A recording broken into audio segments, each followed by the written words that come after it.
Welcome to the Industrial Control System Information Sharing and Analysis Center's monthly public briefing. Today we have a special update on the NIST Cybersecurity Framework, co-hosted by the ISAC and DCT Associates. During the next 90 minutes, we'll take what I'm sure at times may be a hard-hitting look at crucial lessons learned about the benefits and challenges of implementing the framework and how the framework continues to evolve. We'll look at effective approaches for ensuring that the framework can help not only cybersecurity practitioners in general, but those on the front lines dealing with cyber-physical systems. And finally, we'll conclude by exploring the path forward to help guide you toward improving your cybersecurity practices and in turn minimize potential cyber threats. My name is Debbie Wendell and I will be moderating today's session.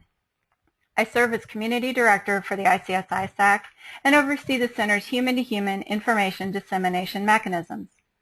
If you're not yet aware of our full lineup of offerings, make sure that you check out our LinkedIn group, Twitter feed, and website blog posts, as well as our updated events page highlighting our new briefing lineup to be rolled out after we return from our Atlanta Fall Conference in September.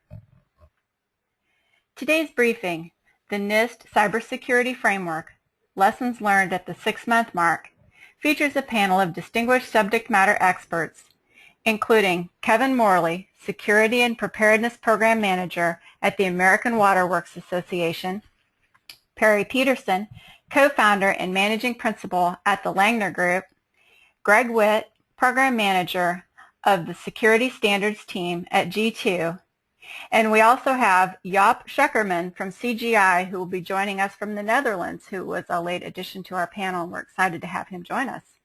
Cynthia Brumfeld, President of and Independent Analyst at DCT Associates, will be facilitating today's event. During today's presentation, Chris Blask, Chair of the ICS ISAC, and Cynthia will take the first few minutes to lay out some background information to frame the issue. Then each panelist will be introduced and have the opportunity to present their opening remarks. Next, the panel will spend about 35 to 40 minutes for their discussion. And finally, there'll be time for questions and answers and open discussion at the end of their presentation. At any point during the call, if you'd like to enter a question, you may type it into the chat box in the GoToWebinar application. If you would also include your industry affiliation along with that so we know who's entering the question. After the meeting, a recording of this session will be available on the Center's website. So now, without any further delay, Cynthia, over to you. Thank you, Debbie. Yes, that's me, Cynthia Brumfield. I'm an analyst. I have my own consulting practice, DCT Associates, and I've got a deep background in telecommunications and technology, and over the past couple of years have focused on cybersecurity.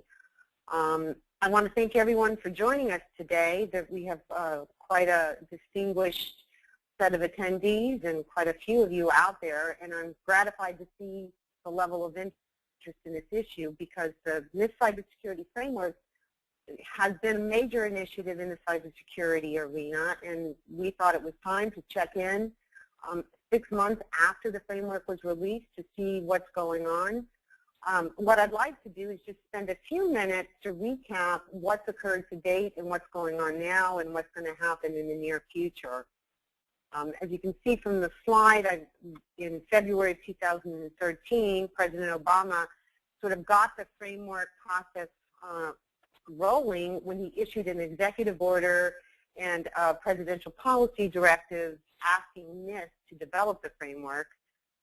Over the course of the year that followed that, from February 2013 to February 2014, NIST hosted 5 public workshops. They issued actually 1 RFI and solicited comments from thousands of people, and they engaged in a lot of meetings with a lot of critical infrastructure sector groups to hammer the framework into place. And then in February of 2014, NIST issued the framework, and along with a roadmap for further evolution of the framework to address issues that the framework itself could not come to grips with, such as supply chain and a host of other issues.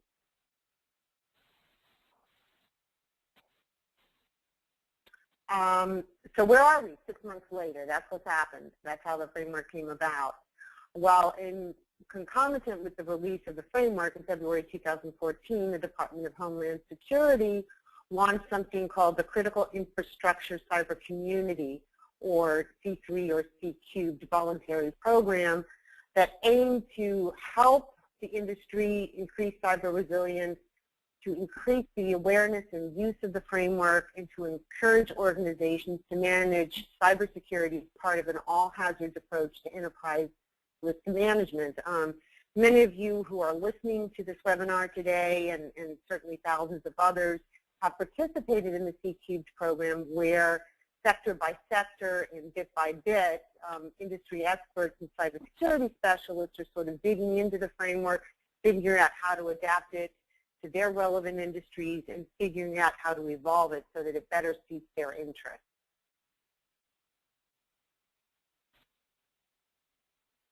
I won't go through each of these, but there's a lot of activity going on under the C-cubed program at DHS. Here are sort of 4 points that I listed straight from the C-cubed website, where industry participants and specialists and sector coordinators and other folks who are involved in cybersecurity can get involved and sort of really put, you know, some elbow grease into implementing the framework and enhancing their cybersecurity postures.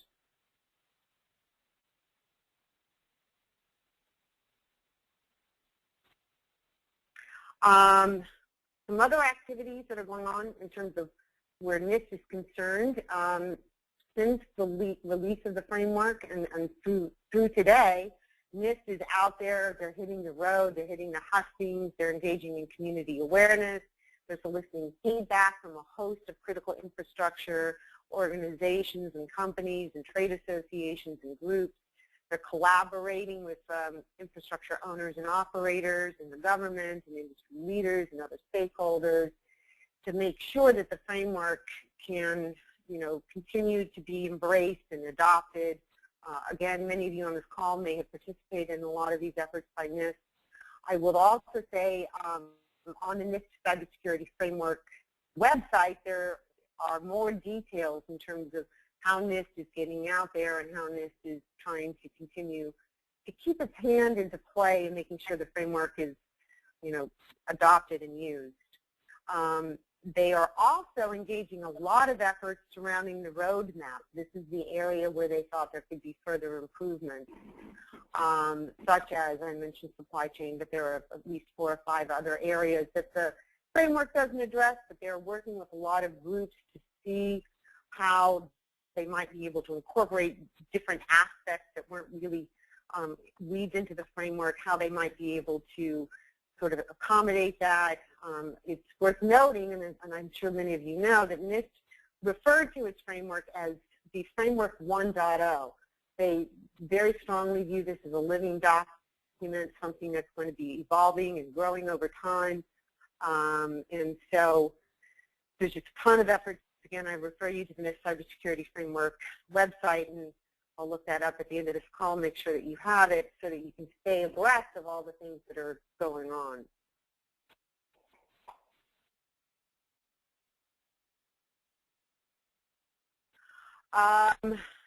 Another thing that they did, they issued a cybersecurity framework reference tool, which is a FileMaker database where interested parties and stakeholders can browse the framework core by functions, categories, subcategories, informative references, search for specific words. In other words, just play around with it to see how they can perhaps tailor or remap or otherwise reconfigure the framework for their specific purposes.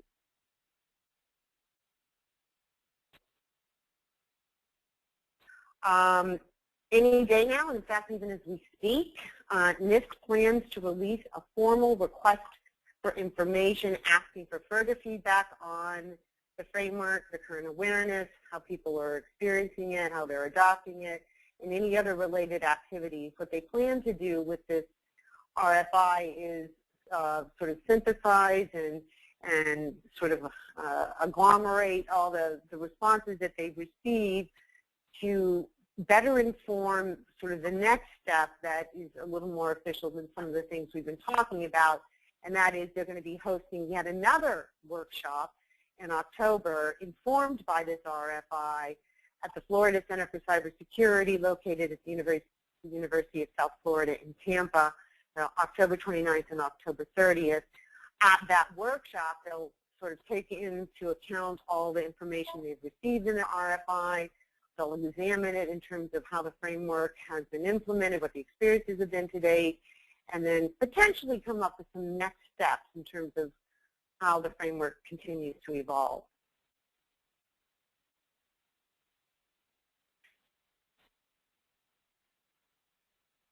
Let's see. You can go ahead, Debbie. A couple of other things worth noting. Since the framework was released, a number of government agencies have actually incorporated it into their ongoing responsibilities in some fashion or another.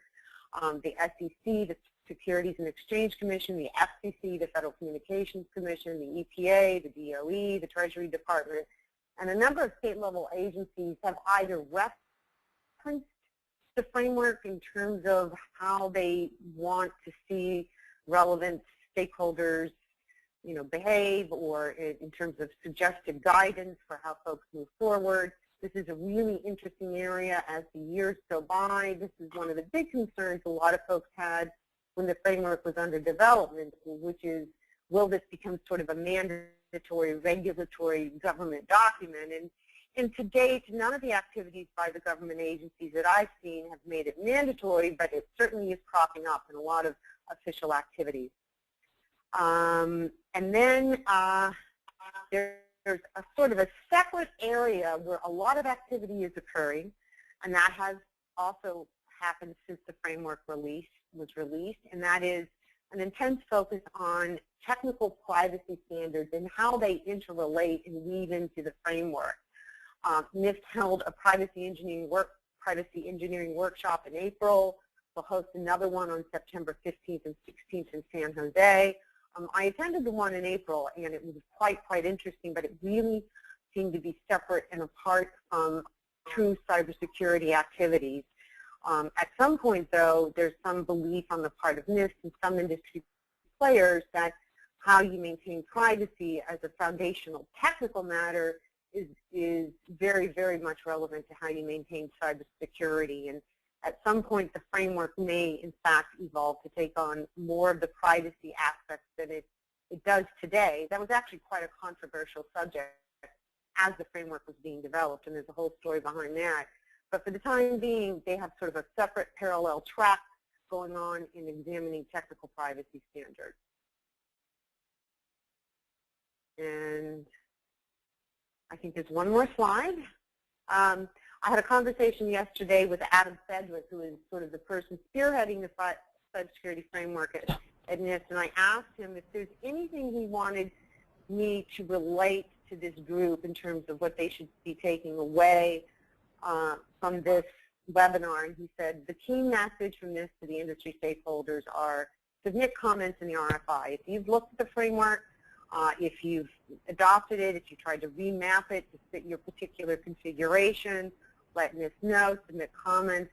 He said even if they're negative, even if they're very critical, we want a healthy debate and we welcome criticism. That was a direct quote from him. His other key point was participate in your sector groups to develop implementation guidance, and just keep working on adopting and implementing the framework and getting some experience in the field.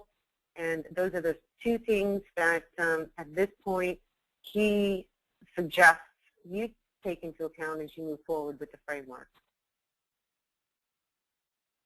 And I think that's it. Thank you. That's just a recap of what happened, what's going on, and if you have any questions, I'd be glad to answer that during the Q&A portion. And at this point, what I'd like to do is turn it over to Chris Black, who I know for a fact probably has something to say. You never know. Thank you very much, Cynthia. And I just want to spend a couple minutes to frame this in the broader context. And with the ICS-ISAC, our role is to work on information sharing. That means both threat indicators and so forth. I see one of the questions that's popped up already. We'll get to that later on and how it applies or doesn't apply to the NIST framework. But also an understanding of solutions and opportunities and when the right time is to do things. So in that context, I'm on record at the beginning of this process with resulted in the framework is saying that generally speaking, anybody that didn't think that the U.S. federal government would take a step something like this about now, isn't really looking at the history of this. We've been at this by various measures for the last decade or 20 years or 25 years in different perspectives. And you can expect as we move through time that certain things are going to happen. In the years leading up to the executive order and now the cybersecurity framework, the Congress has taken various efforts at legislation. There's a lot of conversation about that, a lot of criticism, a lot of support, hasn't led to anything. So with the rising threat to critical infrastructure, by all means, and which is another subtopic, there is this confusion of is banking critical infrastructure? Well, yes, but it's not cyber-physical anyways. But with the rising threat to those infrastructures, all the attacks we've seen from Heartland Payment Systems, Target, and so on and so forth, and the embedding foundational aspect of IT and ICS systems. It used to be 10 and 20 years ago that IT was something you did. Now it's really something you are. And we as a nation have a strategic, economic, and national need to make sure that we continue to function as an entity, as an economy, and so forth. So these sorts of issues have been finding their way into the federal level, into the congressional level, and now, of course, into the executive level. So something was bound to happen. And when we look at this, it's with our panel today, we've got great representation. Perry has been involved on both sides of this forever, has I know a few things to say that's great. And Kevin with the American Water Works Association has been working on this from the industry side forever. For my part, I'm relatively pleased. We've seen through some of the potential legislation different possible outcomes and regulations and imposements by the federal government. And all of us as security professionals tend to worry about that. By definition, if you're not doing cybersecurity for a living, you probably don't know exactly what the state of the art and the fine points are. So when we lock something into legislation and regulation, we get the compliance instead of security problem that we all know. And of those mentioned, Heartland and Heartland Payment Systems was PCI compliant, but they lost 600 million credit cards. And you could say the same thing as incident by incident as we look through the standards and regulations and forced requirements that have come out. So given that something was going to happen, to have it come out in generally the form that it has, with this emphasis on the word voluntary framework and so forth, not to come down as legislating that we use standards that perhaps are already out of date, is not a bad outcome. And really what we want to achieve from all these sorts of things is, rather than to force people to comply with specific activities, to encourage all of the associated players to take steps that result in a more secure infrastructure. So what we've seen now with the act by the executive branch of the U.S. federal government in taking these sorts of steps, that is, what we've seen that is much more important to me than perhaps many of the details in this, is conversations between insurance carriers and asset owners. We see these issues moving from the middle management technical level into the board level. We see the large, mature mechanisms that we have as a nation and that ramify worldwide, that organizations are moving in generally the right direction. And again, without necessarily focusing on specificity, it may or may not be entirely right. So my last comment before I pass it over is that I think the NIST cybersecurity framework is a reasonable physician's desk reference, basically an index into existing standards that have been worked through, for better or worse, generally better, by the industry to date. And there isn't really anything in there that an organization shouldn't be doing, and that it's in a relatively logical format. and anyone who can be critical of large organizations or national governments, or particularly our national governments. I don't really know anybody who can't be critical of them. It's reasonable to assume that you have a couple options. Either something's going to come out really horribly bad or not so bad. So on that level, I'm pretty happy with the way it's come out. And with that, I will rest the gavel and pass it back to Debbie, who can introduce the first of the panelists to have their say. Actually, I'm going to introduce all four of them at one time. This will be something different.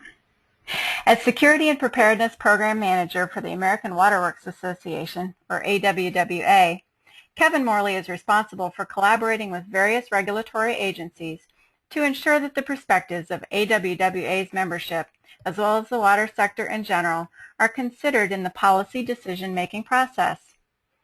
In addition, he is responsible for enhancing water sector security and preparedness capabilities by supporting the development of AWWA standards and initiatives, including the Water Wastewater Agency Response Network that can be found at nationalwarn.org. Perry Peterson began protecting critical infrastructure with the Department of Defense and continued that effort as Director of the Control Systems Security Program at the Department of Homeland Security. While at the Nuclear Regulatory Commission, he helped build the regulatory framework for cybersecurity at U.S. nuclear power reactors and has consulted with the International Atomic Energy Agency. He received the SANS Process Control SCADA Security Leadership Award and served as an inaugural member of the governing board for the Smart Grid Interoperability Panel. Earlier this year, Perry joined with Ralph Langner to develop a new approach to securing industrial control systems called the Robust Industrial Control Systems Planning and Evaluation, or RIPE, framework.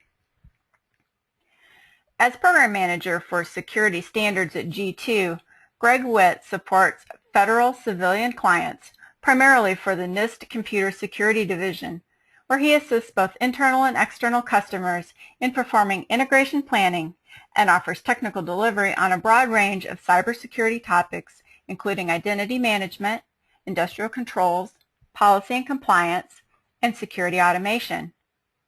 During 2013, Greg drew on his depth and breadth of cyber experience and served as a core member of their team in creation of the cybersecurity framework. His extensive knowledge helped develop a common language for communicating, assessing, and reporting cybersecurity risk management objectives. Joop Schukkerman from CGI is joining us from the Netherlands. He provides a unique global perspective to the mix today and brings nearly 40 years of cyber experience to the table. With that, back to you, Cynthia. Okay, and Kevin, I'm going to make you a presenter since I believe you have some slides you'd like to share, so hopefully that will pop up on your screen. And you can, there you go, we see your screen. Got me? All right. All right. Well, I appreciate the opportunity to speak with the ICS ISAC and hear a little bit more from some of the folks on the call. But I'm going to give you a little bit of industry perspective on the water side and a kind of little overview of where we're at, where we've been, and where we're headed. So bear with me here for a minute. From a water sector perspective, obviously, over time, many of our assets and operations have become more and more automated for various reasons, whether it be workforce compression and the efficiencies afforded by automation, but also in the case of energy and pumping, some of the optimization sequences that can be derived from that kind of automation, which and also obviously some of the more advanced metering systems that are coming online that are not dissimilar to the technologies being applied in the energy sector.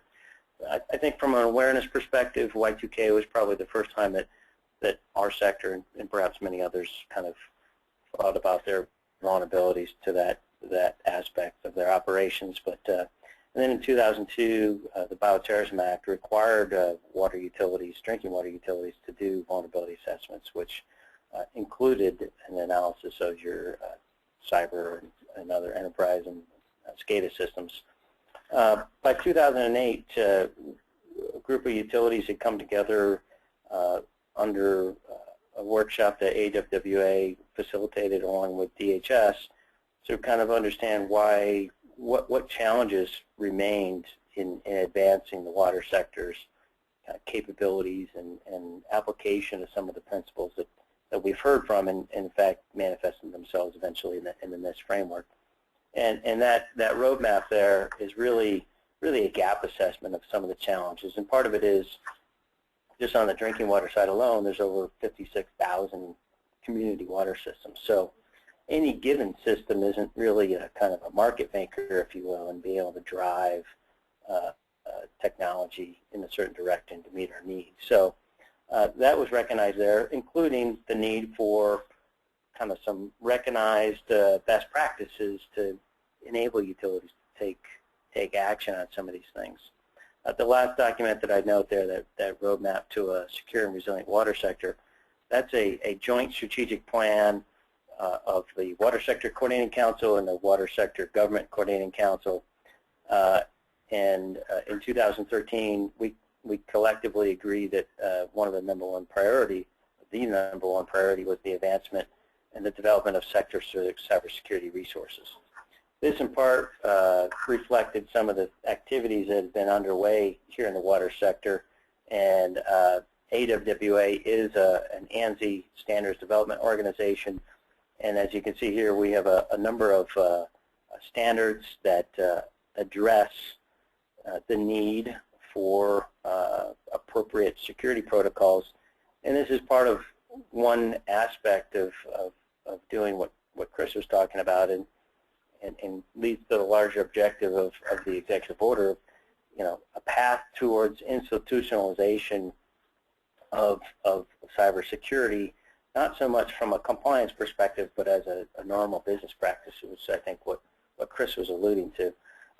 And so those first two standards have been granted Safety Act designation from DHS, so that's a nice thing in kind of giving a strong signal to the sector to proceed to follow those protocols. And then I'm going to spend the rest of the time on the last item there about the new resource we've developed, which is very much aligned with the NIST framework, and I'll explain that more in a moment. So obviously, I don't need to speak to this.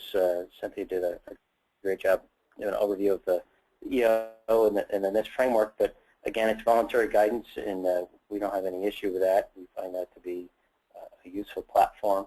But from an operator perspective, remember, most of our folks are not, technologists, if you will. A document like this is quite intimidating. It'd be like me dropping a document on treatment operations and coagulation and flocculation on some of the folks on the call. That would be Greek to y'all probably. So this was a little bit abstract. So we felt we needed a different approach, and in fact.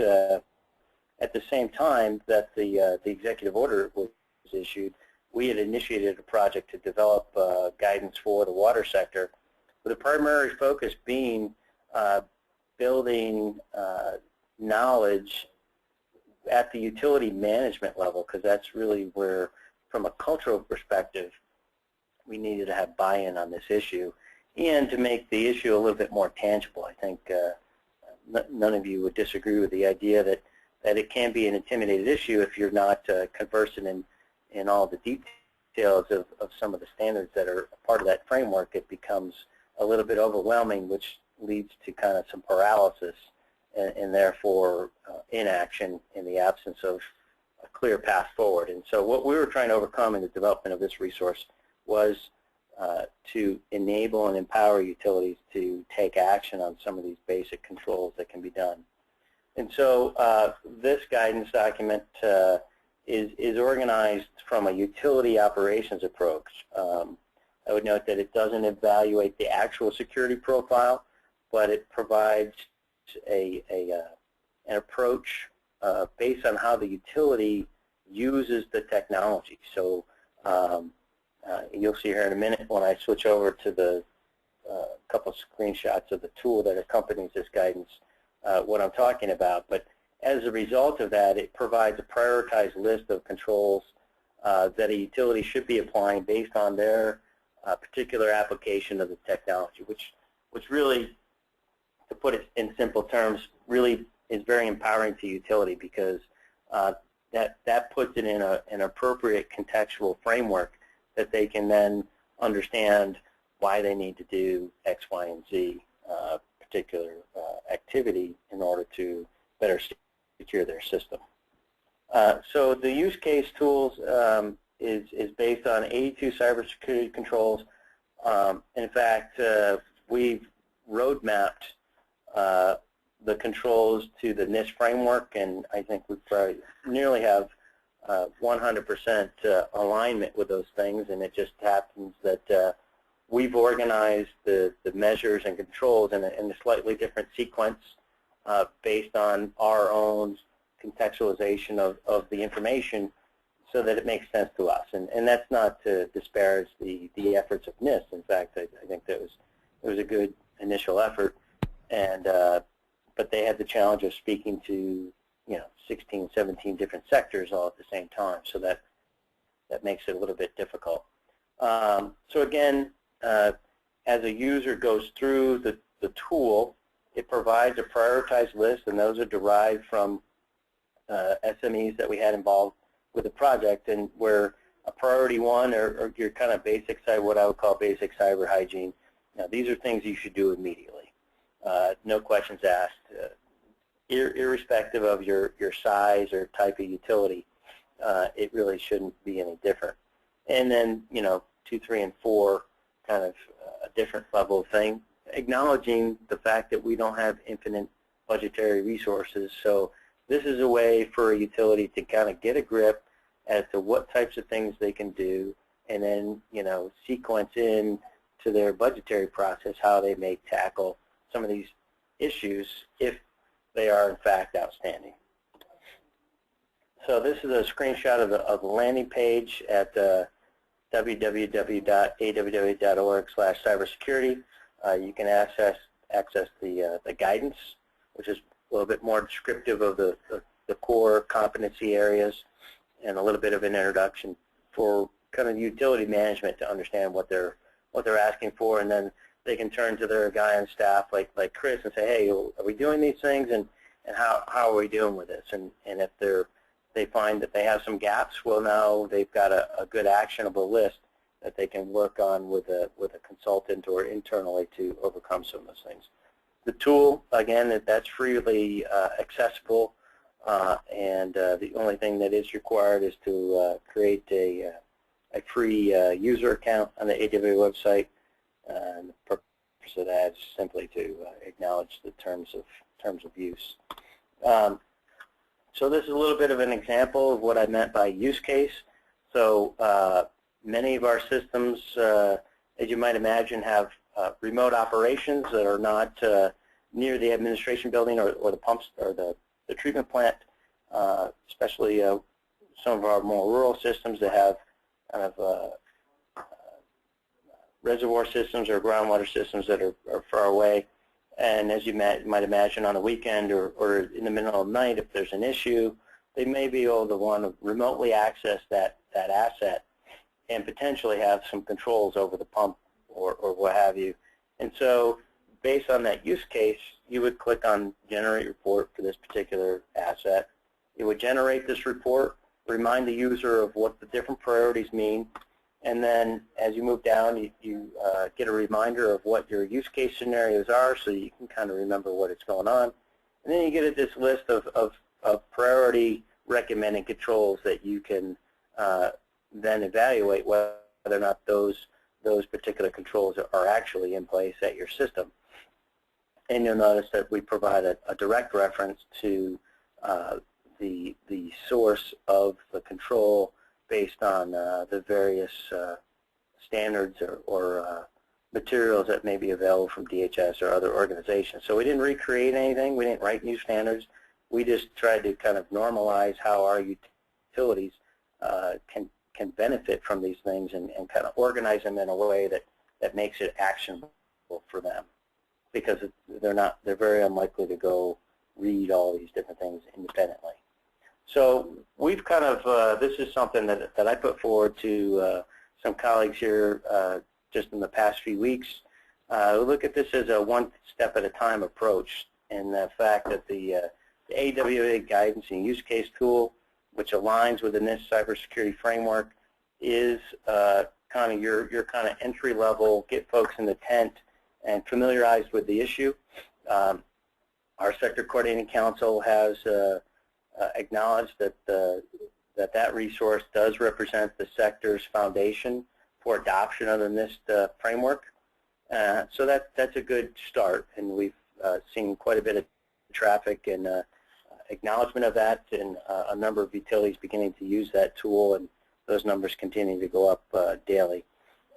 But for the more advanced utilities, I think part of the challenge that we have is how to sequence how these different resources work together to build the security that Chris and Cynthia were talking about, and is indeed the objective in this framework. And so part of what we're trying to deal with in our sector is how do we kind of organize these things in a way to show a progressive level of complexity, if you will, in the sophistication and the application of these different systems to support the security needs of a utility. So, you know, you move from our guidance to, say, the CSET tool, and then these are all things supported by ICS CERT, and there's some great resources there that I'm not going to go into a lot of detail about. To try to wrap things up, back in May, we did get a nice boost of confidence from our partners at US EPA.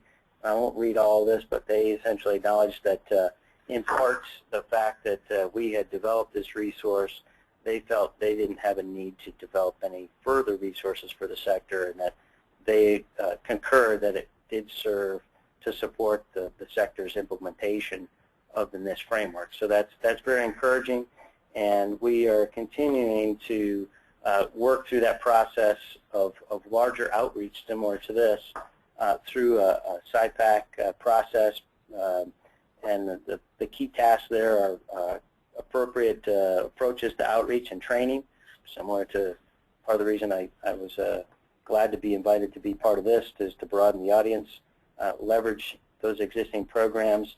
And I think the last item there about measures of success that can be tracked, it gets back to Chris's question of you know, there is a desire for kind of regulatory concurrence, if you will, to have that assurity that all these different critical infrastructures are doing the right thing. At the same time, I'm a firm believer that the owner-operator needs to take ownership of the risk, whether there's a regulatory mandate or not, because it does get at the core mission of their operations.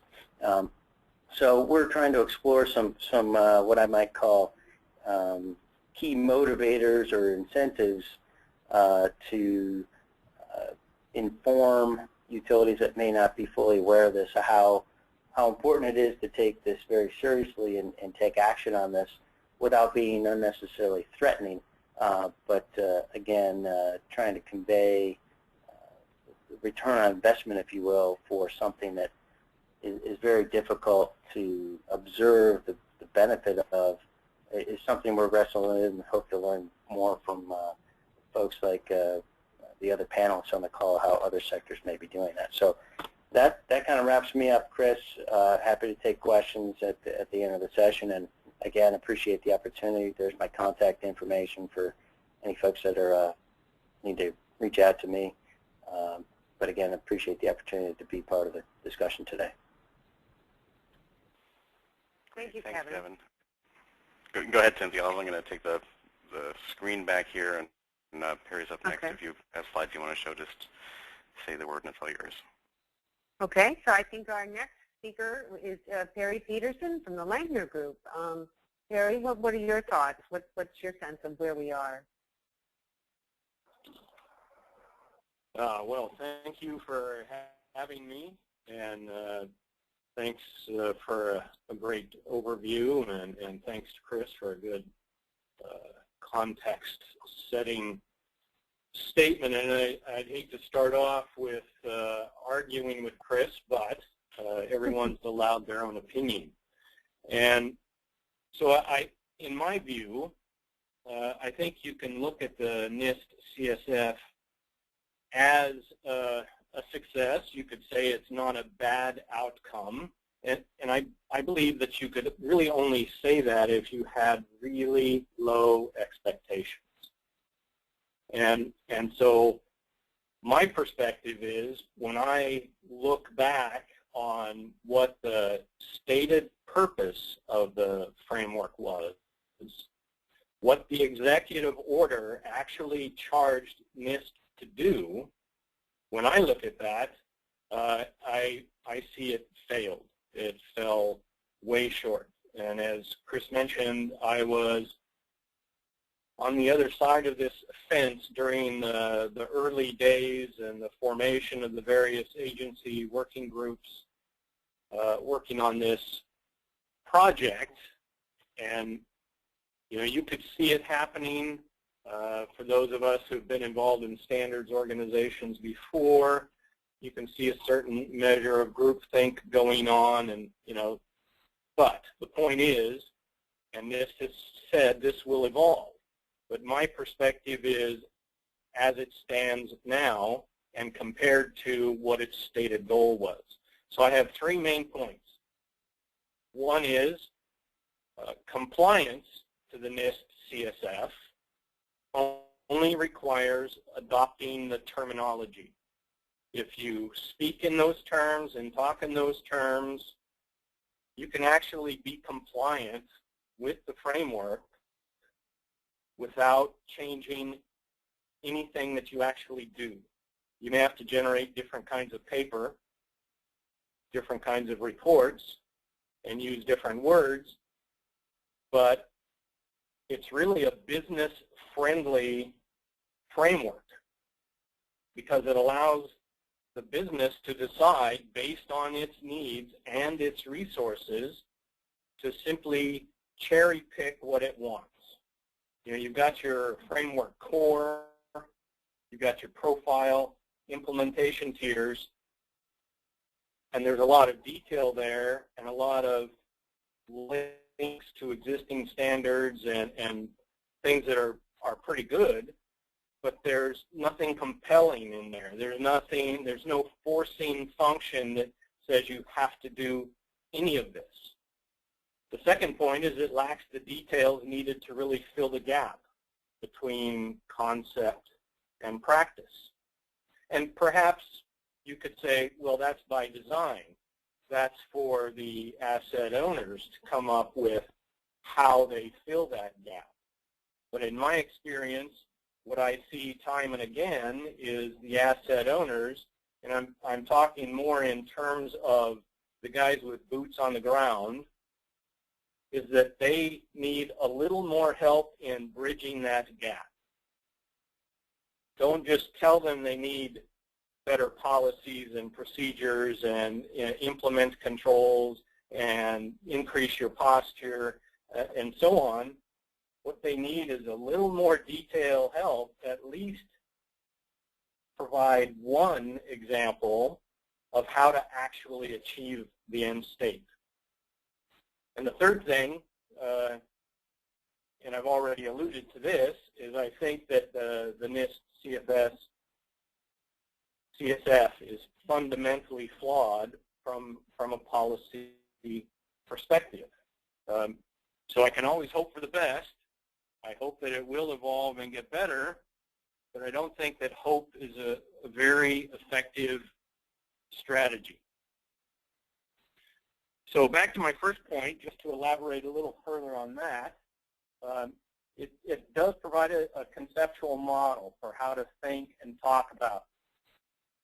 And so as far as that goes, you could even consider that progress. There's the framework core, there's the profile, there's the implementation tiers. But for example, if you and your organization don't believe that a physical system inventory is important, or you think it would be too costly, you simply kick it out of the profile and document that fact, and you are now compliant. So it's a very business-friendly framework because it's these business drivers and resources that are the guiding principles for creating your profile, not increased security. And as I mentioned about the original purpose of the executive order, and I'm sure you all have read that,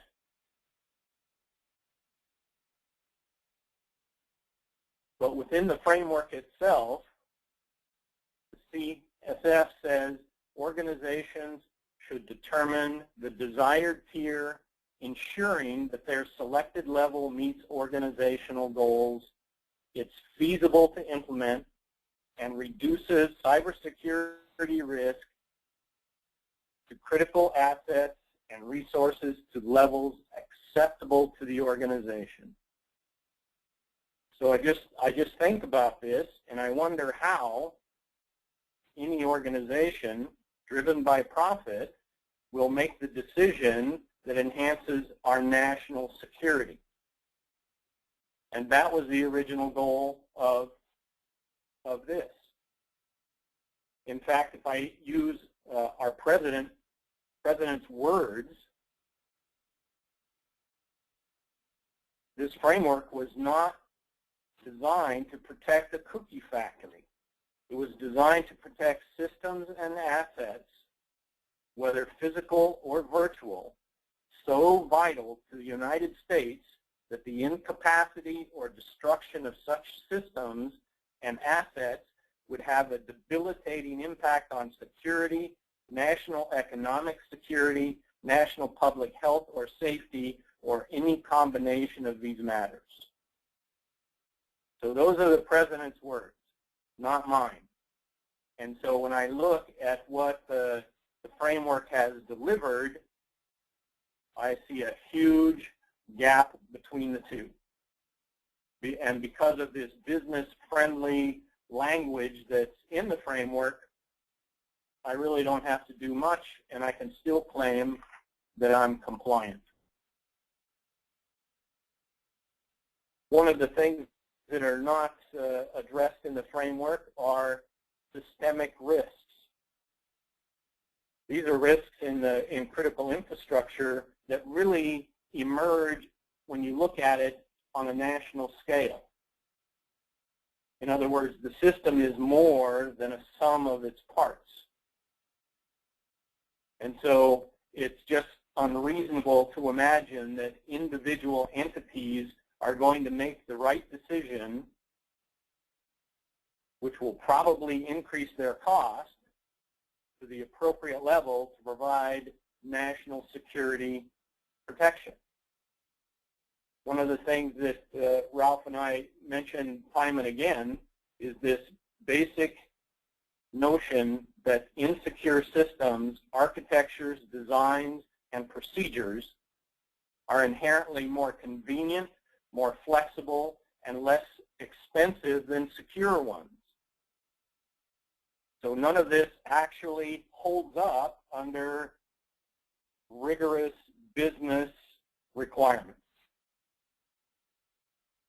So if the reduction of cyber risk would really be in the best interest of business owners, there would be no need for the government to provide this advice. If there was inherent value in reducing cyber risk, there would be no need for external incentives. That the incentive would be built in, but that's not the case.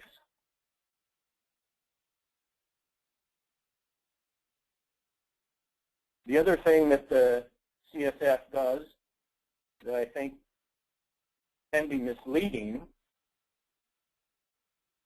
is if you're compliant to the framework and you say that your organization is then compliant to this framework, it creates a false sense of security. And this doesn't provide any detail on what's really meant by a lot of these things in the framework. Again, that may well be by design, but the folks that are implementing security on the ground need a bit more than that. One example touching again on the issue of inventories, which a lot of people understand. What does a hardware inventory look like? What do security policies look like? In real life on the plant floor, what I've seen many times is hardware inventories are typically incomplete and outdated Excel spreadsheets. And this is just not a very good approach. However, this approach would be fully compliant with the NIST framework. So it really just introduces way too much variability. You know, the classic statement of having 3 experts will generate at least 4 opinions, I think is even more true in this case. Because of the lack of consistent interpretation and implementation, it just introduces too much variability. And in the plant floor, that's the killer. That's what we need to reduce, is variability. And then if we take a closer look at, say, all of those activities that are recommended by the framework never tells us how to actually implement those activities in even one way that would match what was intended. So it places the complete burden on the end user. Again, perhaps that was by design, but I see a rather large gap in the industry, and folks are asking for help. And just for a brief commercial, that's what Ralph and I try to do, is plug that gap with our framework. And this framework is all of those NIST subcategories. We have operationalized them and turned them into procedures that can be objectively verified and measured. But if you want any information on that, you can, of course, go to our website and read about the right framework. The other problem that I see in the NIST framework is this basic concept of managing risk. And for more detail on that, I would refer you back to a paper that Ralph and I wrote in early 2013, published by Brookings, on this idea of managing risk, and we really don't think it's possible, at least in the way that it's being implemented here within this framework. One of the examples that I would point to is in the framework. We've got a couple of categories that refer to that, risk assessment and risk management. But there really is no empirical evidence that I've seen. I would hope to be proven wrong someday, perhaps. But there's no evidence that I've seen that would support the theory that any of these various risk or risk management approaches have actually been successful in cyber physical environments. So I'd certainly like to see NIST make a better effort in that regard.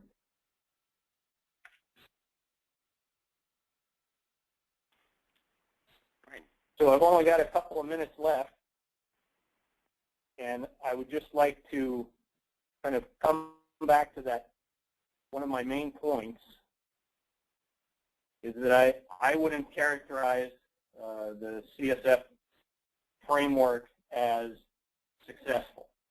Perhaps you could consider it a baby step in a very long journey, but I think there are some huge gaps in here, and I don't think it addresses the main reason for it to be created in the first place.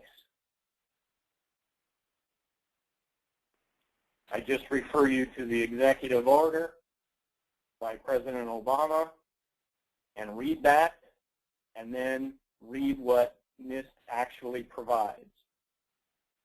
And then think about all the folks that are given this framework and expected to implement it in some consistent way that actually reduces the security vulnerabilities, not just at a single plant or a single sector, but across the board for the entire country. Mm-hmm. And I think this is one of the things that we're still struggling with. And with my background as a regulator on the nuclear side, it seems pretty clear to me that if we really care about something, we regulate it. We don't leave the operation and the safety and security of a nuclear power plant, for example, to industry best practices. Right. It's regulated. And so when I see the government say this real critical infrastructure needs more security, I tend to look at it and say, well, if you want to really achieve that level, you need to do more than just a voluntary program. However, the bottom line to that is that I do think, and I agree with what Kevin said, you know, we can do this. I mean, industry can actually do this, but it's difficult when you're driven by profit to make those investments in better security. But I think that it can be done. I believe that firmly, and that's what Ralph and I have done to try to help asset owners achieve that. I think it is doable. I just don't think that this particular framework actually adds value to that goal. So I'll let that rest for now and take any questions at the end of the time. Thank you. Thank you, Perry. And I sort of said leading up to this webinar that we'd hear both the good and the bad of the framework, and so far we're being true to our word. Greg, you've heard from Kevin, you've heard from Perry. What are your thoughts on the cybersecurity framework?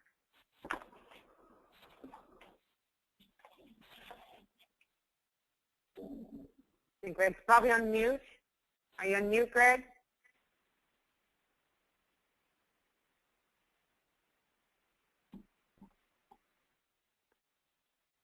Are you guys hearing me? Greg figures that out. We pass it We'll move on. Jaap. Yeah, Jaap, we'll go with you, and then Greg, if you're listening, we'll switch to you as soon as Jaap has his say. And Jaap, tell us what you think. Okay, thanks for inviting me to join this panelist today. It was only 1 hour before the meeting, so I was not well prepared, but I have a few slides I want to show you later. Listening to Perry Pedersen, and I'm an outsider, not an American. I'm living in the Netherlands, working for CGI, the group in Canada, responsible for global cybersecurity in industrial control systems and critical infrastructures. What I see is, and what I can agree with Perry Pedersen, is also my concerns. We within CGI Group have developed, yes, I will show you it now. Okay. We developed over a couple of years a cybersecurity management framework for critical infrastructures that is dealing with the issues of not only about cybersecurity but also about security and also about safety, because you need to have an holistic view from a safety, security and cybersecurity perspective when you look to frameworks.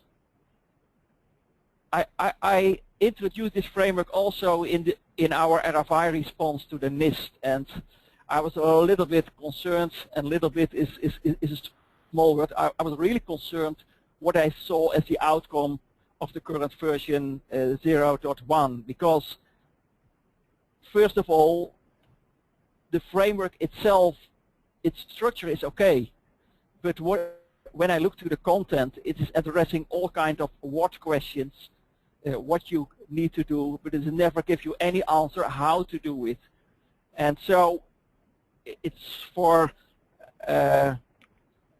operators, plant managers, but also for security experts, unusable because it's referring to all kinds of standards, and if you are not familiar with the standards, you really don't know what to do.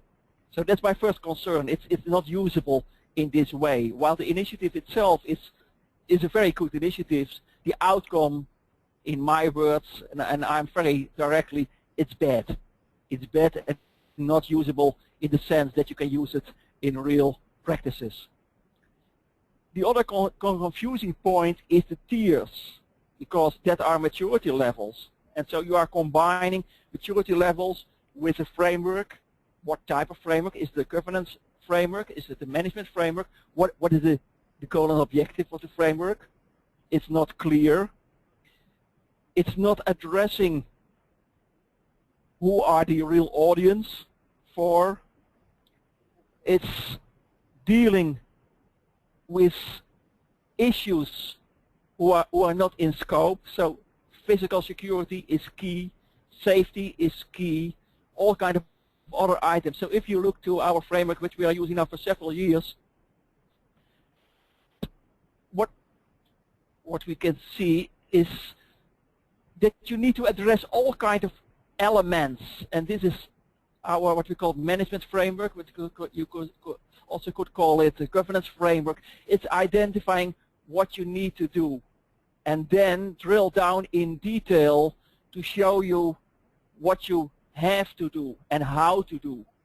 And that is completely missing in the NIST framework, and therefore I really need to agree with Perry Pedersen that I don't see how you can use this framework in real life, and I don't know how to do it.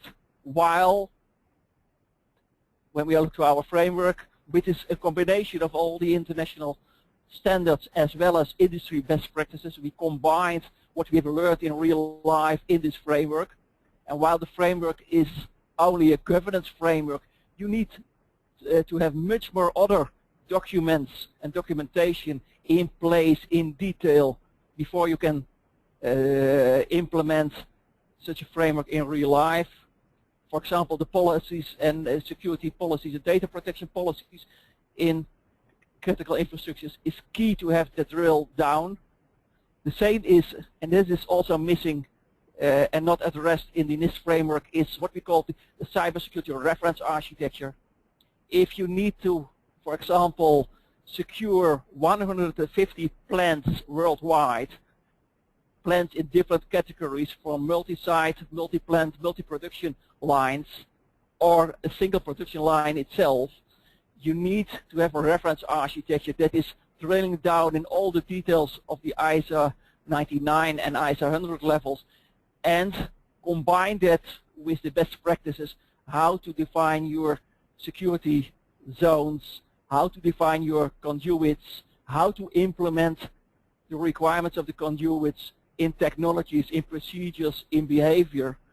You need to combine all these things and write it down in detail so that a plant manager can read it and knows what he needs to do, that an operator knows what is his responsibility. So you need to bring that down in all the details, otherwise it will not be used and it is not usable in real life.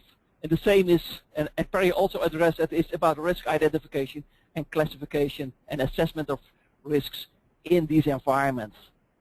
This is a complete separate topic what you need to address when you have your asset inventory. And your asset inventory is key as a starting point. I will show you that in a few slides. Yes, I think here it is. What we see in our approach within CGI, which we're using in different kind of industries, in the oil and gas, in the energy, in transportation, in railways, all kinds of industries, because the interesting part is that 70 to 80% of what you need to do to secure these industrial control system environments is for all the sectors the same. Only at the ends of the production processes there you find the differences. And so what we say is the first item is what we call part 1, is the current asset and risk assessment analysis. And what we see in real life is there are a lot of organizations are struggling with their current assets. So you need to find other ways to have a good view of the current assets in operations, and then probably do your risk assessment. But what we see in real life when we are reviewing these assets, we see all kinds of backdoors open. So you can do a risk assessment, but you know almost the outcome up front. So our approach is then implement first what we call the baseline protection profile, which is dealing with the current level of threats known at this time. And when you have implemented these baseline protection profiles based on the current assets, then do a risk assessment again and see what you need to do more than your baseline protection level, which you need to implement. And implementing that means defining your target reference architecture, your target security reference architecture, and implement this baseline protection profile along with that. And then determine your and analyze your and prioritize your gaps, and define your implementation action plan for this baseline protection level first. Segment your zones, do your identity access control, harden all your systems, and monitor what is going on. So implement all kinds of technologies that you can monitor your devices, your networks, and what is going on. And so you need a much more products. I will go to another slide. Is what you are doing in the industrial control systems environment needs to be aligned with the corporate environment.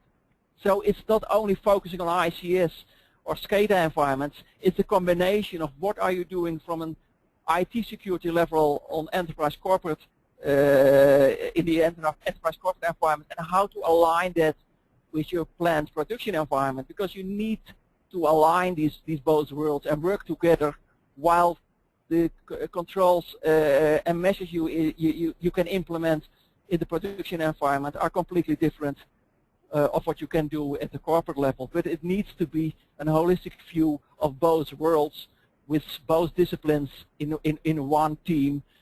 Otherwise, you get a misalignment between the connections on enterprise level and on production level. I move over to one other slide.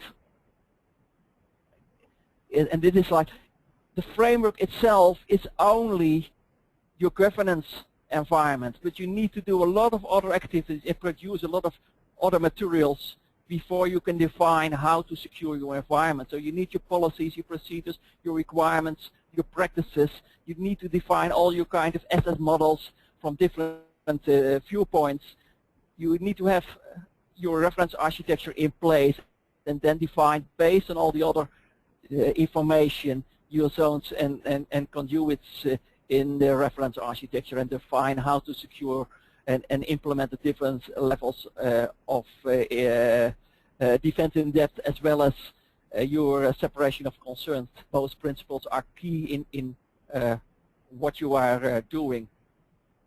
And it has to all the time to deal with physical security as well as with the people processes, and it has to do with the risk analysis, your safety and security. So it's combining all kinds of knowledge and experience as a whole. And this is the last view I want to show you, is what kind of documents we have in place, created to help organizations quickly come on track in assessing their cybersecurity risks, the security risks, as well as the safety elements of it. So we defined the cybersecurity security baseline requirements for SCADA, industrial devices, embedded devices, the hardware, etc., because it's almost 70 to 80% common to most industries, and you tune it to your specific needs. So back to the NIST framework, what I see is the initiative itself. I really love it, but what I see as a result, as the outcome, my perspective is unusable. And I can repeat what Perry was telling, but I totally agree with him and the statements he made about the framework. Thank you. Thank you. Yeah, that was another interesting perspective. And we're going to move on now to Greg. Greg, you're going to be batting cleanup, and it's your turn. Take it away. Well, that's a tough job with this team. Thank you. I assume it's working now. I do understand those perspectives, and thinking back to what Kevin had said, I think one of the challenges we had in this that I've had the opportunity to work with a small co-op in Maryland, and I've also had the same opportunity to work with an 11,000 employee electric utility. So, I understand some of the challenges, but I also see that by design, this is a voluntary program which was supposed to be able to scale to any size of organization. I've been really encouraged to see, as DHS has rolled out the CQBP, they've had a focus on the small business, and I think that's good. And I think both Perry's group and YOP have, they've got specific ways that can be implemented on the how to take the framework and make it operational. And I think that that's part of the key. The framework was to organize everyone and get everyone working towards the same common language, but it wasn't meant to be a specific technical framework. It was supposed to reference those common industrial standards that people were already using or were moving towards. So I think it's great to see work that like the Langner Group has done, and to see efforts like the one Kevin described, being able to work with the ICS CERT and to work with the ISACs and to be able to do these things. I think it's actually a sign of success. NIST put out an update not too long ago talking about progress that we're making. It is really about communication and awareness. That is the most important part for this. And if that is being used to drive better risk management opportunities, to better inform governing bodies and executive boards and executive management, to be more aware and to make better risk decisions and to consider the whole good rather than just their pocketbook and short-term gains, then I think that is part of a win. So that's how I would view at least the short-term success. I think we have made, NIST described some of the work that have been done. There's NSTIC pilots. Some of the most recent ICS CERT advisories have pointed to just people mistakes. It's not a technical problem. People are still putting MTUs right on the internet with no authentication required. We still have quite a few people-based processes that are not specifically focused on what the technical aspects and whether we have retina scanners to get into the data center. It's really a question of, are we doing the right things the right way, and are we prioritizing those activities the right way? So I was really thrilled to see that in Kevin's model that AWWA has been doing, to be able to take those priorities and to put them in, for example, into a target profile so that you can say, these are the things that I think I need to be doing to accomplish my goals in consideration of cybersecurity requirements. I think that's good, and I think that as a voluntary program, we should not be directing people and making it mandatory. That's up for much more important people than I to say. But to the point that it's a voluntary program where we're trying to help them decide how to prioritize, I think that it is a good start, and tools like what we saw this morning, that's great progress. The reference tool that NIST put out also is helpful in that if you do have familiarity with those controls, you can pivot on each of those different controls or different parts of the framework to understand how that can be taken forward. My group, G2, has had the opportunity to work with ISACA. One of the things that we looked at all through this framework development process was it does work well with many of the existing risk management frameworks that are out there. The one from NIST, of course, but also many others like COBIT. And I think it actually combines well with COBIT. COBIT starts with saying, what are my organization's goals, which should include any regulatory requirements and any responsibilities I have from a corporate standpoint to the cyber critical infrastructure community. And that includes all the operational technology, not just the financial IT type of stuff, but all the way down to all the operational technology. But as I take those needs, can I come up with my primary goals that will derive my mission drivers through which I can do that whole OODA loop and the Deming loop that Jaap was describing? Can we do this in a plan, do, check, act, monitor? Can we do this in a life cycle? And I think you can take this framework core and you can use that to develop an action plan. And in fact, we have worked with ISACA to develop some profile templates, such as a current profile, so I can tell exactly where am I, using those tiers to understand how well am I achieving those goals, and then develop a target profile so that I can understand what are the operational impacts. If I know my critical digital assets, can I do a risk assessment? Can I find ways to mitigate those? Can I do a true operational impact assessment and use that to develop the target profile using questions like the ones that Kevin posed earlier in those use cases? So I think in that process, just having this dialogue and being able to work on these things is good. And yeah, in the interest of time, I'll keep it short, but I think this would be a great conversation to continue down in Tampa at the October workshop. I think that's exactly what NIST has told me that they're looking to do, not just have a bunch of people saying, yes, this is great, and we'll comply in name only, but the goal is to actually understand how does this work.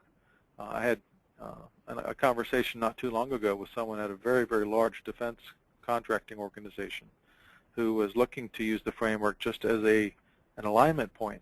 They've already got a bunch of compliance frameworks that they have to comply with, but combined with the use of something like COBIT as the governance and management side of it, aligning around the framework gives them a way to do many compliance activities one time and use it to report and make sure that they're complying. So I think in that sense it has been successful, and it's been something that I've enjoyed working on, seeing many companies, especially the small business, saying that this is helping them to understand how to organize their response.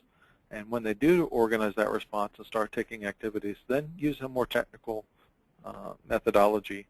That might be the way that they go. But it is starting conversations, and I think that is part of its success. So with that, I think I'll leave that back over there. One other place that I can point to further discussion, we've been working with a number of organizations to stand up a place to continue this dialogue. We call that the C Forum, and that is at cyber.securityframework.org. And I think we could continue some lively discussion there. That would be interesting. Thank you, Greg. So Chris, I'll throw up the questions if you don't mind, because there's a lot of interesting things that have been said. We've also received a lot of interesting questions from the audience, and we don't have a lot of time left, and these are tough issues. But one of the things, and I'll try and wrap one of the questions in here, both Terry and Jaap were talking about the framework being inadequate because it doesn't have any teeth, really, so to speak. It doesn't tell people what to do. There's no definition of what it means to comply with the framework, and there's no real way to measure it. And one of the questions was, in fact, that we received from the audience is, how do you develop some sort of way of quantifying or measuring how organizations are complying with the framework? Well, these issues came up during the workshop, and I think, Greg, you were there during all the workshops.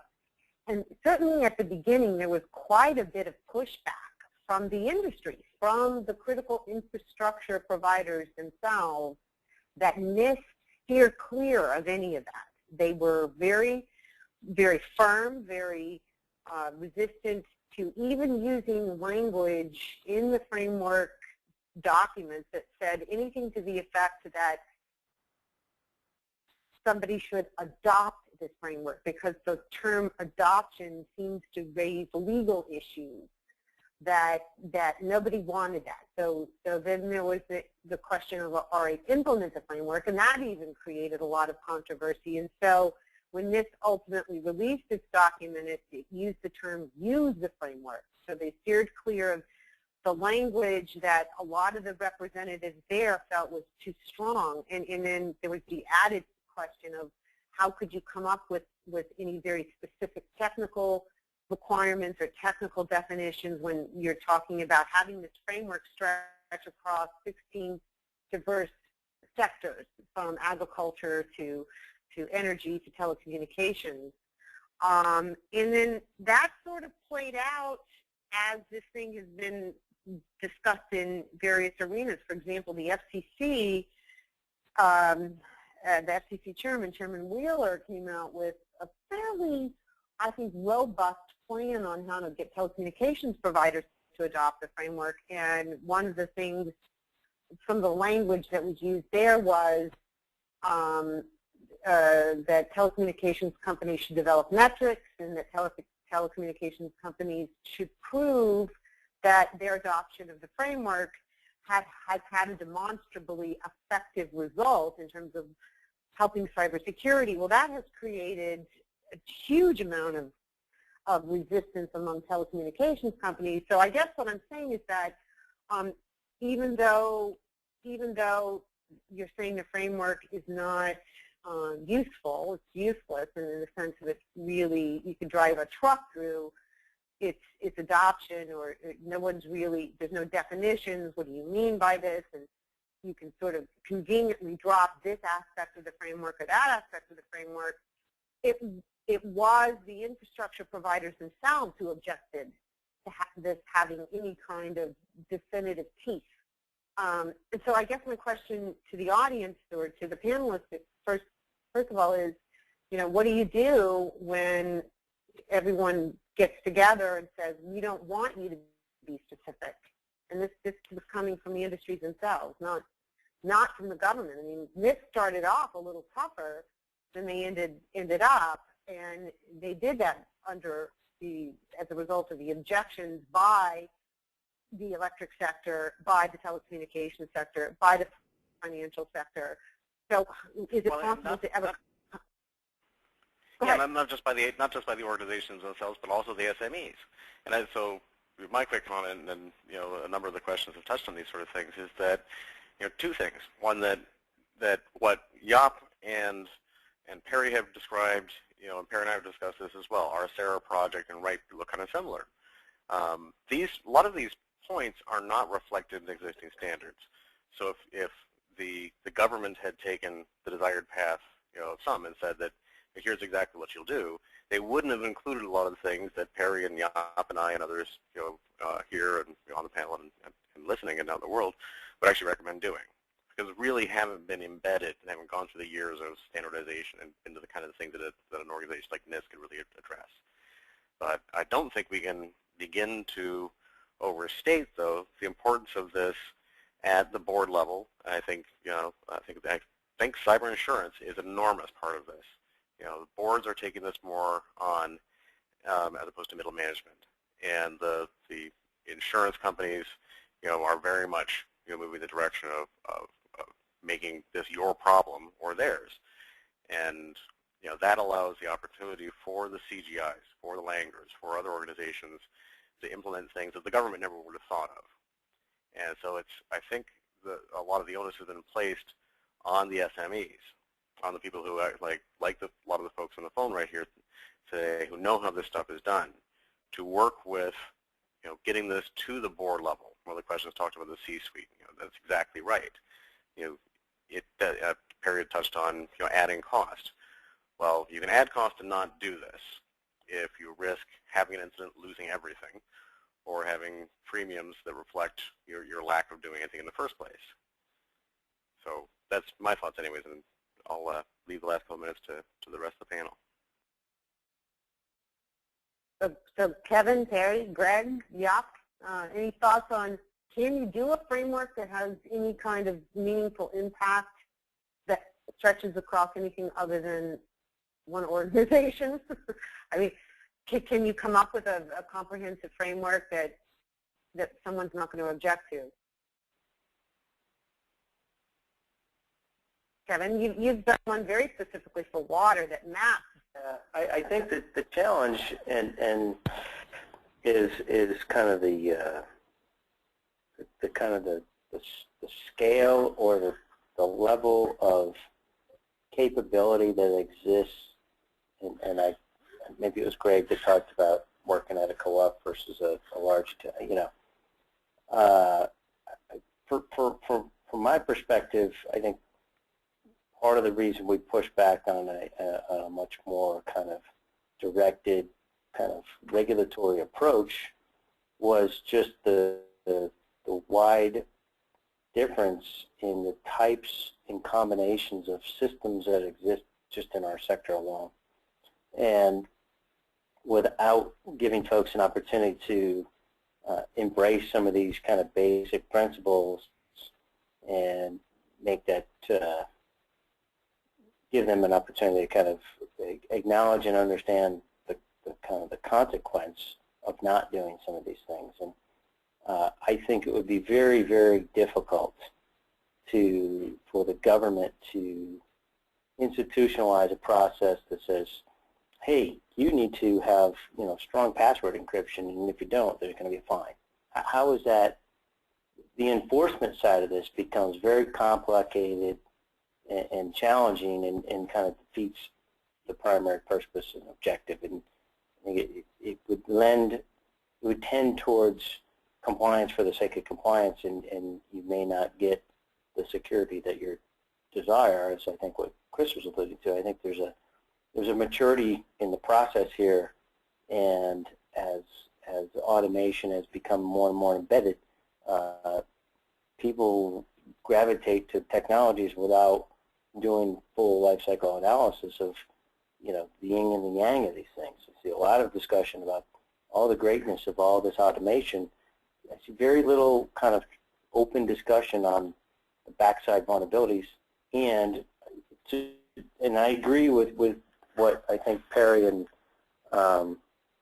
I believe Greg mentioned, is that there is an absence of a lot of detailed how, and that is a challenge that I have, is, you know, but at the same time, the how for a large urban water system like New York or Chicago is probably a little bit different than it is in, you know, Peoria or somewhere like that. I don't know that for a fact. You guys are I'm not the technology specialist per se, but I think greater resources on the how that enable people to do these things, and that doesn't mean they don't have to use some of the folks that are on the line to support them with that, but I think the more that they can empower the owner-operator to take action on this, I think one of the big issues is the thought that much of this is very costly and expensive. And so I think there may be some misconceptions about, you know, the level of effort needed to do some of the controls that will be appropriate. That makes sense.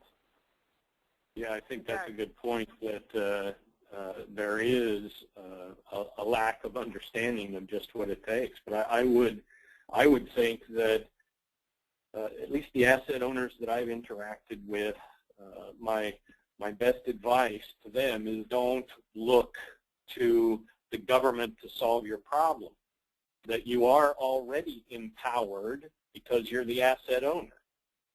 And if you simply choose not to do what's necessary or prudent, well, that's a business decision. And then you suffer the consequences. And the main issue that I have is that this framework was put together with the hope of, you know, getting people on this voluntary program, and perhaps that will work. And there's no doubt there are asset owners out there that are very diligent, that are really trying hard, and they're grabbing this framework and they're working hard to implement it and fill all those gaps between the what to do and actually how.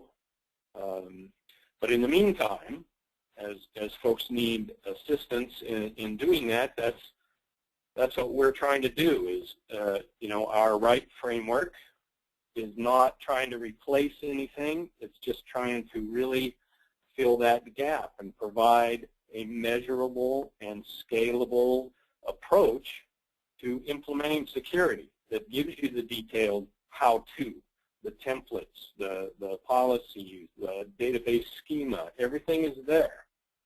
And so this is where I think that folks need the help is in that level of technical how-to. We've got the what has been floating up there for a long time. We all know what to do. We need to do better.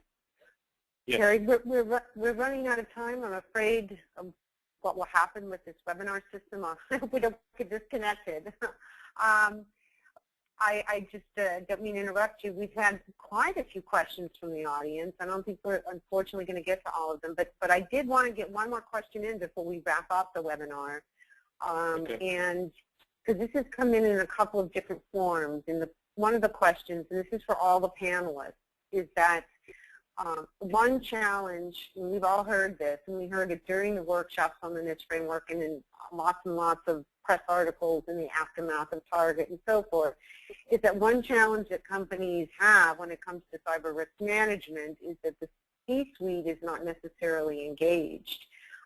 To what extent could the cybersecurity framework be used to help bring top leadership along in terms of prioritizing their cybersecurity risk?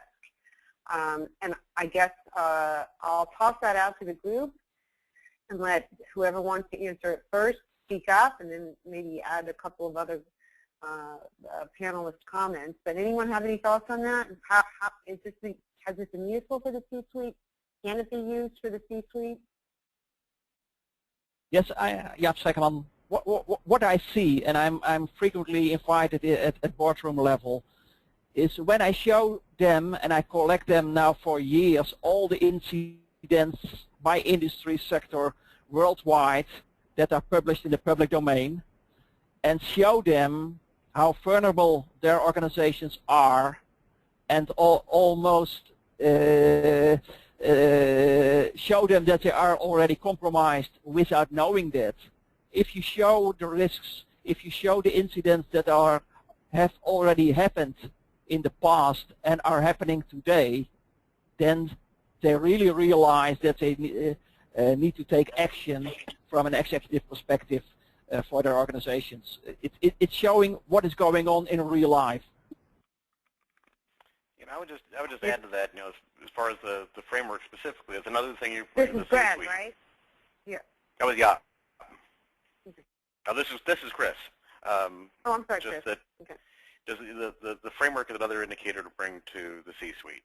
Say, look, you know, the U.S. federal government is taking this very seriously, and someone like any of the panelists here, as Jappe say, you can fill in those gaps for them. Say, you know, this, you know, you're being told you need to do these things. You can expect to have responsibility for them. You know, there's all sorts of detail that's not even in here as part of it. So I see the real value of the framework, as Perry said, you know, or as I said, maybe, and Perry might have not disagreed at least, you know, that it's not horrible, which it could have been. That it's a statement from on high that can get the attention of C-suite executives. So it's not, you know, a bunch of engineers coming to them and telling them they should do things. Or it's not someone coming just to sell them security services, saying, look, you know, this is important at every level. You can expect to be held responsible for it. You can assume that risk if you choose, or you can do something about it. And that's the real value. So we are over time, but the webinar won't close, and there's still a fair number of people here, so the panel wants to keep talking for a while. We'll keep it open and keep going. Okay. I wasn't sure if it's just sort of the you know, like the timer runs out and then we're gone. Anyone have any other thoughts on the C-suite question?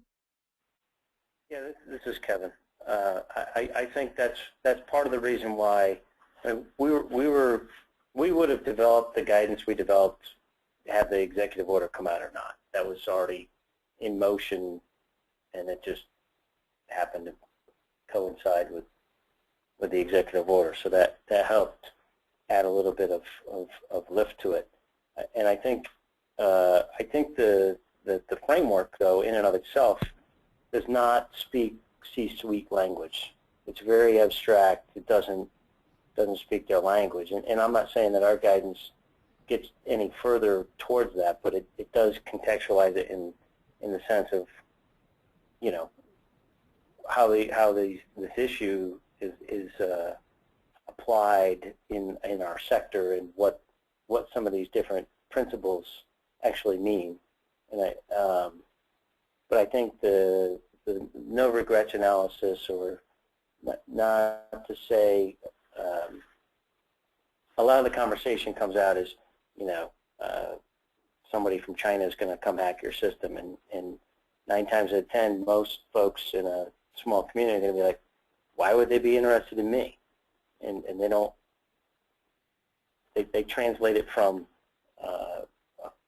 the difference between physical proximity to kind of do a malevolent attack versus the virtual nature of a cyber system, which doesn't require proximity.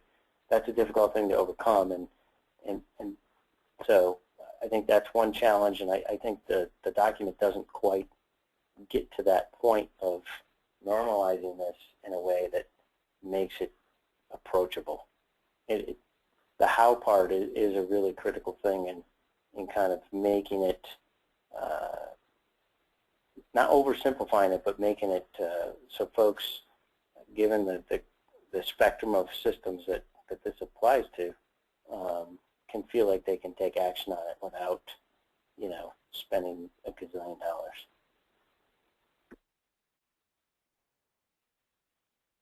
All right. Let's see, since we have quite a few people still on the webinar and we have permission to go over time, I have another question from the audience. And this, I kind of referenced this at the beginning, but it's worth going back to, which is, does anyone want to address how are companies that are using the framework measuring its impact? At this stage, it's only been 6 months, but how can they tell if their usage if the usage of the cybersecurity framework is actually improving cybersecurity? Does anybody have any insight into what's really going on out there in terms of measuring any changes as a result of the framework, or is it too soon?